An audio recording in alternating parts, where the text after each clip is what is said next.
I'm Sarah Acton. I'm a landscape poet, and I'm here with Martin Maudsley, and I'm a storyteller and a writer on folklore and folktales. and we're here to talk about the Stepping Into Nature Seasons of Story Autumn book, which we've created with the Stepping Into Nature team. Why did we do this, Martin?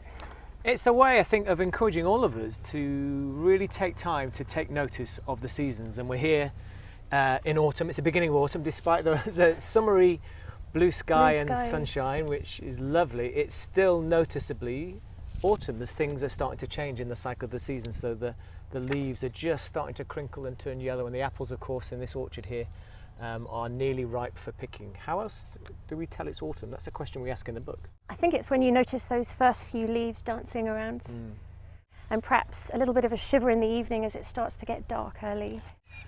And there's a beautiful buzzard just adding his autumn Oh, thoughts. God. And in this book, there's lots of short pieces of poetry, snippets of stories, and occasionally a riddle. So I'd like to ask you a little riddle. Maybe at the end of this, we'll see if you've got the answer. Green as grass, and grass it's not. White as snow, and snow it's not. Red as blood, and blood it's not. Black as ink, and ink it's not. I think we want to say that wherever you are, whether you're bound up to the garden and to the house, or whether you're in a town or a village or a rural location, just to take time to step out and sense the seasons, to notice the changing periods of the moon and of the sun and of the sunset and sunrise, the feeling of the air, the little small changes in the trees and in nature as we go around, the animals that cry and call. And autumn's a rich time for noticing those changes. And we want you to feel inspired and free to connect with your thoughts and feelings. So write to us. There's a little slip in the back of the book that says, tell us what you think about this book. Tell us what you go back to when you come to autumn season, any poems or writings of your own, or favourite poems that you might have read over the years, and tell us how you feel about this abundant and ripe season of autumn. There are some free copies of this book that you can get hold of. It is a really beautiful book. There are some images, as you said, stories, poems, and there's lots of prompts as well, because we really designed this to spark conversation, to spark creativity, just to spark ideas. And like we did just then, once you start talking about autumn and thinking about it, you think of more and more things, don't you? Yeah. And you want to go out there and have a look at it for yourself and get creative.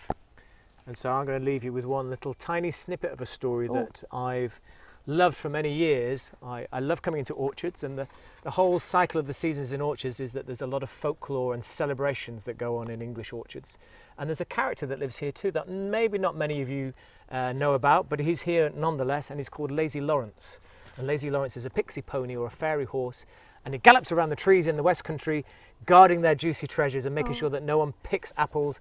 And if he ever catches someone out and about and up to no good, pinching apples from the trees, then he can give a kick with his hooves and a nip with his teeth. And if you get caught in the green glowing eyes of Lazy Lawrence, here he is in a rare piece of photography. How did you get that photo? It took a long exposure on a dark night, and he would glare at you with his green eyes, and you'd be stuck to the spot and unable to move. So watch out when you next go to the orchard, and see if you can hear a little bit of gentle hoof fall, because Lazy Lawrence is out and about at this time of year. And this is autumn. And the answer, which if you see the book in real life, it's a blackberry. And the blackberry is green in the leaf, it's white in the flower, it's red when the berries first form, and black when it's ripe.